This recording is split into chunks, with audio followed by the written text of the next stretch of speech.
Kliimaskeptikuid iga loodusõnnetusega jääb aina vähemaks. Eelmistes väljaannetes juba oleme lühidalt käsitlenud ühte looduslike anomaaliate progresseerumise põhjustest, mikro- ja nanoplasti.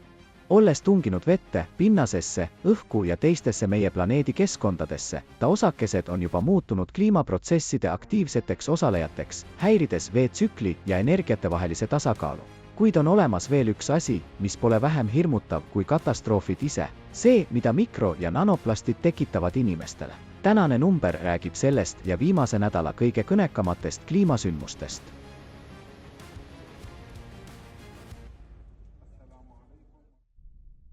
USA 17. detsembril Rocky Mountainsis, mis on Ameerika Ühendriikide lääneosas asuv suurmäestik, tekkis võimas tormisüsteem. Liikudes itta, ta moodustas äärmuslikke ilmastikutingimusi enam kui 30 osariigis.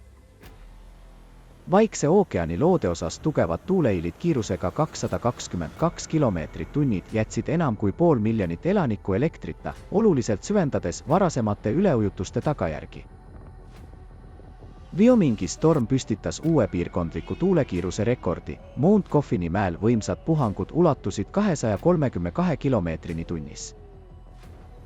Võimas tuul osariigi pealinna Cheyenne'i lähedal lükkas ümber enam kui 100 kaubarongivagunit, blokeerides täielikult raudteelõigu. Teede puhastamine nõudis spetsialiseeritud meeskondade poolt ligi 18 tundi tööd. Twin Fallsi linnas, mis asub Idahos, 2 last said raskelt vigastada, kui tugev tuul lükkas maha puid ja lõhkus elektriliine bussipeatuse lähedal, kus nad koolibussi ootasid. Tugevad tuuled aitasid kaasa metsatulekahjude levikule. Lõuna-Dakota osariigis Penningtoni maakonnas tulekahju ajutiselt blokeeris maantee. Colorado osariigis Yuma maakonnas toimunud ulatuslik tulekahju, mis hõlmas 16 000 hektarit maad, viis massiliste evakueerimisteni. Boulderi maakonnas torm paiskas õhku tolmu ja prahti, drastiliselt vähendades nähtavust teedel. Kohalikud võimud kutsusid elanikke üles püsima siseruumides. Põhjapoolsetele tasandikele ja riigi keskossa torm tõi kaasa tugevat lund ja tuisu, kohati tuisuvaalusid ja lumeloori. Mississippi ja Ohio jõeorgudes sadas paduvihma, põhjustades liiklushäireid ja lendude hilinemisi lennujaamades. Torm jõudis Kirdesse 19. detsembri öösel. Paduvihmad ja kuni 109 km/h tunnis kihutavad tuuleiilid põhjustasid jõulude ja uusaasta reisihooaja transpordihäireid. 20.–23. detsembrini Põhja-Californiat räsis võimas atmosfäärijõgi, mida tuntakse kui Ananassi Express. Ta tõi madalamatele aladele kuni 150 mm vihma, mis oluliselt ületas hooajalisi norme ning põhjustas jõgede ülekülluse ja linna drenaažisüsteemi ülekoormamise. Kõige hullem olukord tekkis Readingi linnas, kus kiiresti ujutas üle tunneleid ja ristmikuid. Veetaseme järsk tõus põhjustas autojuhi surma, juht jäi oma autosse lõksu ning hoolimata politsei ja päästeteenistuste pingutustest teda ei õnnestunud päästa. Plasseri maakonnas tuletõrjujad päästsid imikuga peret, aidates neid läbi raevutseva jõe pärast seda, kui ülepaisunud jõgi piiras ümber nende kodu. Loodusõnnetus häiris transpordi infrastruktuuri Põhja-Californias, San Francisco rahvusvahelises lennujaamas ajutiselt peatatud lennud ning Los Angelese ja Sacramento lennujaamades teatati lendude hilinemistest. Üleujutus sulges mitmeid maanteid, sealhulgas US 101, mis on üks lääneranniku peamisi maanteid. 21. detsembri hommikul Yellowstone'i rahvuspargis toimus võimas hüdrotermiline plahvatus. Muda ja praht paiskusid kõrgele õhku, mida salvestas ka kohaliku vulkaani vaatluskeskuse veebikaamera. Tasub märkida, et Black Diamond ei ole Yellowstone'i pargi kõige aktiivsem bassein, kuid seal on viimase 19 kuu jooksul esinenud juhuslikke mudaväljapurskeid. Pärast võimsat juulikuu purset, mille käigus muda ja kivisambad tõusid 10 meetrite kõrgusele õhku, pargiametnikud olid sunnitud sulgema külastajatele Biscuit-Basini piirkonda. Põhjalikuma ja pidevama seire tagamiseks on paigaldatud ka uhiuus kaamera ning seismiline ja akustiline seirejaamad. Itaalia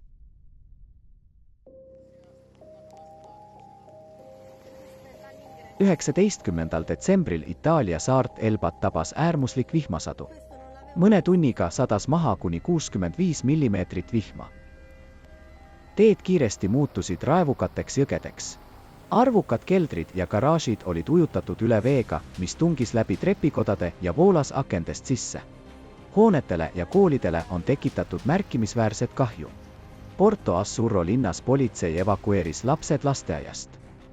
Mõned saare külad maalihkete ja üleujutuste tõttu on välismaailmast ära lõigatud. Elba elanikud juba 4. korda selle aasta jooksul kannatanud tugeva tormi käest ja kirjeldasid seda kui korduvat õudusunenägu.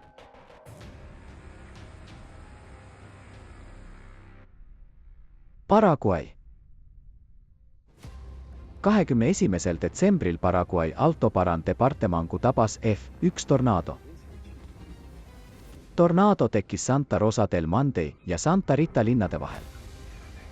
Kõige suurematest kahjustustest tulid teated Colonia Curubaiti maapiirkonnast, kus puitkonstruktsioonid ja katuseplekid olid laiali paisatud 10 meetrite kaugusele. Tuule kiirus ulatus 150 kilomeetrini tunnis. Tornaado murdis maha puid ja betoonist elektriülekandemaste maantee 63 ääres, mis ühendab mõlemad kannatada saanud linna maapiirkondadega. See tõi endaga kaasa ulatuslikke elektrikatkestusi antud piirkondades. Teed ajutiselt suleti prahi eemaldamise ajaks.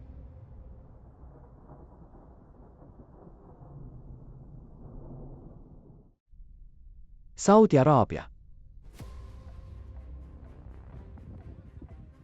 Detsembri keskel Saudi Araabia koges haruldast ja laiaulatuslikku ilmastikunähtust.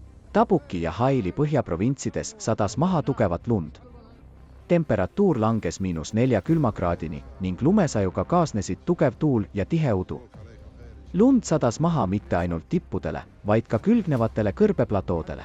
Sellest sai esimeseks selletaoliseks nähtuseks piirkonnas peaaegu 3 aastakümne jooksul. Sündmus oli kohalike elanike jaoks nii ebatavaline, et sotsiaalmeedias levisid mitmesugused fotod ja videod lumega kaetud maastikest ning mäe nimega hashtag oli riigi populaarseimate siltide nimekirja tipus. Lumesadu algas 17. detsembril, mida peetakse ebatavaliselt varajaseks selle piirkonna kohta, kus lund, kui seda üldse sajabki, siis sajab vaid jaanuaris ja veebruaris ning ainult Mägismaal. Meteoroloogid märgivad, et nii tugeva lumesaju soodustavate tingimuste, külmumistemperatuuride ja kõrge õhuniiskuse kombinatsioon on siin äärmiselt haruldane. Samal ajal riigi idaosas asuva Al-Jubaili linna tänavaid ja autosid Al-Sharqiya kubermangus uputasid tugevate vihmade poolt põhjustatud äkilised üleujutused. Ja Buraidis Al-Qasimi kubermangu elanikke evakueerisid tsiviilkaitsejõud. Ühe pealinna Ar-Riyadi tähtsaima ja tihedaima transpordiarteri lõigud jäid vee alla. Iraan.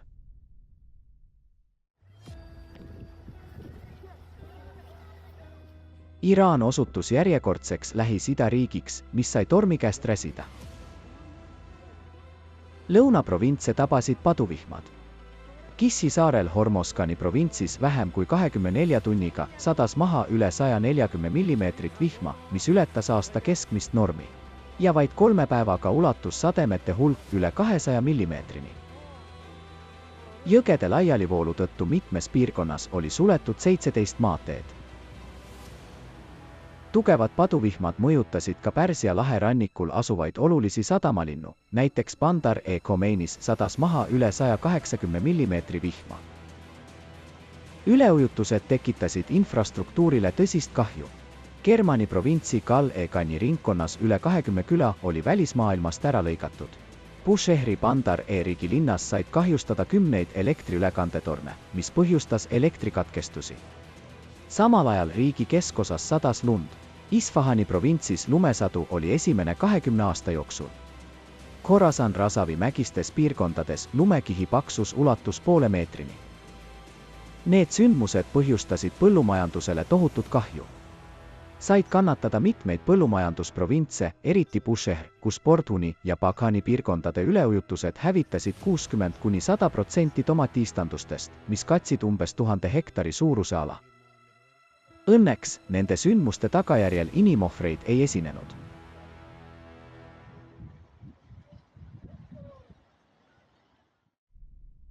Araabia Ühendemiraadid. Alates 18. detsembrist riiki on tabanud võimsad ja haruldased talvetormid. Nendega kaasnesid äikesed ja rahe. Pealmise löögi võttis vastu Ras Al Khaimah emiraat, kus vaid 2 päevaga sadas maha rohkem sademeid kui kogu aasta jooksul. Tasub märkida, et AÜE keskmine aastane sademete hulk on umbes 100 mm, kuid viimastel kuivadel aastatel on see langenud 50 mm-ni. Ainsaks erandiks oli 2024. aasta, mil riigis sadas kõige tugevamat vihma 75 aasta jooksul. Vihmad ujutasid üle teid ja elamurajoone, halvates transpordiliikluse. Torm jättis endast maha kahjustatud autosid, koos juurtega üles kistud puid ja murtud okstega kaetud tänavaid. Ras Al Khaimahi põhjaosas registreeriti mitmeid lehtrikujulisi keerislehtrit. Jebel Jaisil, riigi kõrgeimal mäel, ajutiselt suleti mägiteed ja turismiattraktsioone pärast seda, kui serpentiinid ja matkarajad said kahjustada. Paljud elanikud, kes olid läinud mägedesse vihma imetlema, jäid maalihkete tõttu lõksu, umbes 300 inimest, sealhulgas lastega pered, veetsid seal kogu öö. Torm mõjutas ka riigi olulisema infrastruktuuri, lennud Dubaisse ja Sharjah'sse tühistati või need hilinesid ning parvlaevaliiklus nende vahel oli ajutiselt peatatud. Torm mõjutas ka naaberriiki Katari, kus äärmuslik vihmasadu sundis FIFA Araabia karika play-off mängu ära jätma.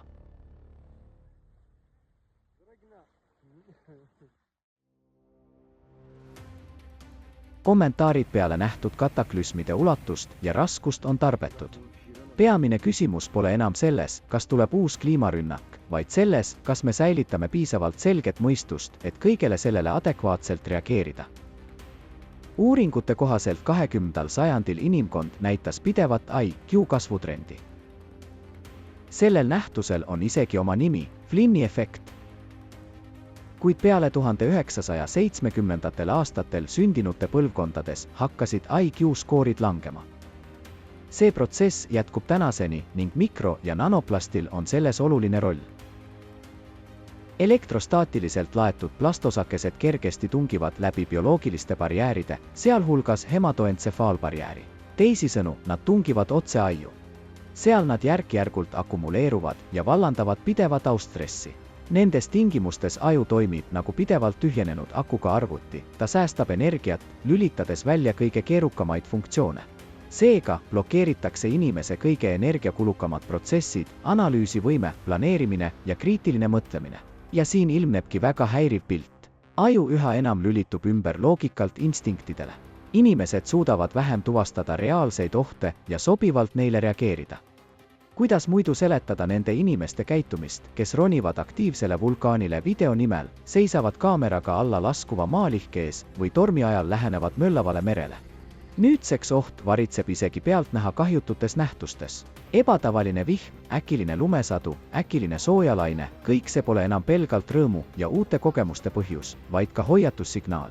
Probleem on selles, et üha rohkem inimesi lihtsalt ei pane seda signaali tähele. Inimesed võivad isegi uskuda, et nad mõtlevad selgelt, kuigi tegelikult tegutsevad nad impulsiivselt. Nagu juhtus Araabia Ühendemiraatides, kus inimesed läksid mägedesse lihtsalt vihma nautima ja jäid kogu ööks toimunud maalihke tõttu lõksu ilma igasuguse garantiita, et nad ei lange järgmise maalihke ohvriks. Kui midagi ette ei võeta, riskime sattuda maailma, kus inimesed näevad ohtu, kuid ei taju seda ära, sest aju ei suuda enam põhjust ja tagajärge omavahel ühendada. Mikro- ja nanoplastid vähendavad intelligentsust ja hävitavad ajupiirkondi, mis vastutavad mälu, tähelepanu ja loovuse eest. Kuid just neid vaimseid oskusi ongi tarvis teaduslike läbimurrete tegemiseks, plastikust tuleneva ohu neutraliseerimiseks ning kliimakriisist ülesaamiseks. Meie mõistuse nürimine pole enam prognoos, see on reaalsus. Ja inimkonna suurim väljakutse on leida lahendus, kuni meil on veel mõistust ja vähe aega alles.